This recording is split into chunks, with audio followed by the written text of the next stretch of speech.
అందరికీ నమస్కారం. జంధ్యాల పాపయ్య శాస్త్రి గారు అనంగానే మనకి కొన్ని పద్యాలు, కొన్ని పాటలు గుర్తొస్తాయి కదా! వారు మనకి సమకాలీకులు. వారిని చూసాం, విన్నాం, తనివి తీరా మాట్లాడుకున్నాం. అటువంటి ఆ మహానుభావుని యొక్క 34వ వర్ధంతి ఇటీవల అభిమానులంతా జరుపుకున్నారు. ఆ సందర్భాన్ని పురస్కరించుకొని ఘంటసాల మాస్టర్ గారి గళంలో కరుణశ్రీ గారి కలం పలికినటువంటి అందమైన మాటల మూటలు ఒకసారి గుర్తు తెచ్చుకుందాం అనిపించింది. మీ అందరికీ తెలిసిందే సుప్రసిద్ధమైనటువంటి పుష్ప విలాపం. నేనొక పూల మొక్క కడ నిల్చి చివాలున కొమ్మ వంచి. భావమే చాలా గొప్పది, మాట ఇంకా మధురమైంది. దానికి తన గళాన్ని జోడించి ఘంటసాల మాస్టర్ గారు తన ప్రతిభని కూడా ప్రపంచానికి చాటినటువంటి మధురమైన పుష్ప విలాపం అందరికీ గుర్తుంది కదా! అట్లాగే అది ఒక రమణీయ పుష్పవనము, ఆ వనమందొక మేడ. ఈ కుంతి కుమారి వింటూ ఉంటే ఆ కుంతి విలాపం కనబడుతుంది. ఒక చిత్రం మన కళ్ళ ముందు కదలాడుతుంది కదా!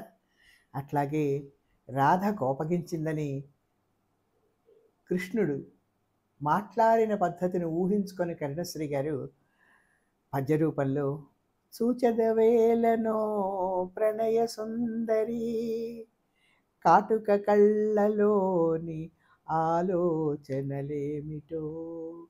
వింటుంటే పరవశత్వం కలక్కమరేంటండి. నా ఒక అనుభవాన్ని మీతో పంచుకోవాలని పూనుకుంటున్నాను.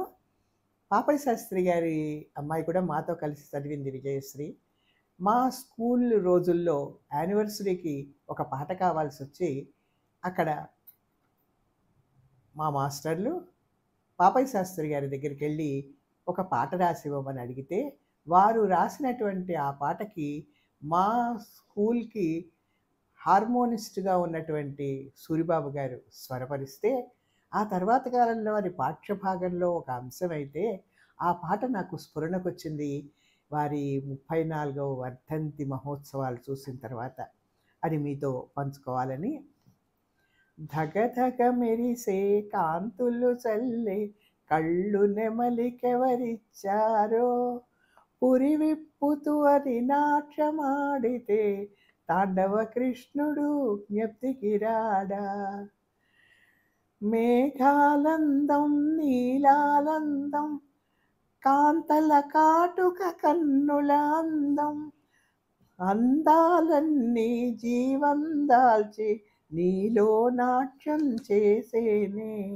ధగధగ మెరిసే కాంతులు చల్లే కళ్ళు నెమలికెవరిచ్చారో. జ్ఞాపకముంటే చెప్పరాదటే కృష్ణుని బాల్య క్రీడలు మాతో. కృష్ణవేణికి నీవాందం నీకాందం ఆవేణి.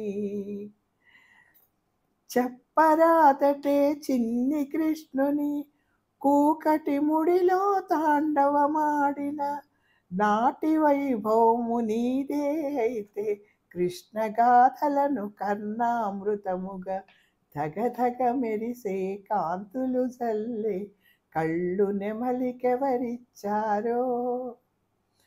ఆనాడా మురళాలించితివట గోపాలోన్నత శిరమున నిలిచి, మురళీ మోహన దివ్య గీతముల ప్రతిబింబముల నీలో తళుకులు.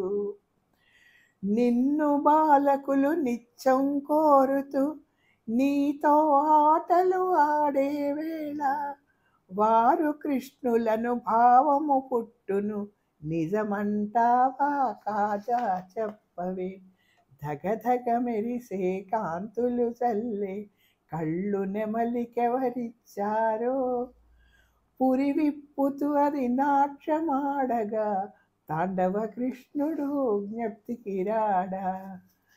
చక్కటి భావాన్ని మేళవించి మరి అంత అందమైన పదాలతో మాకు పాపయ్య శాస్త్రి గారు రాసిచ్చినటువంటి ఈ గేయం నాకు స్ఫురణకొచ్చింది.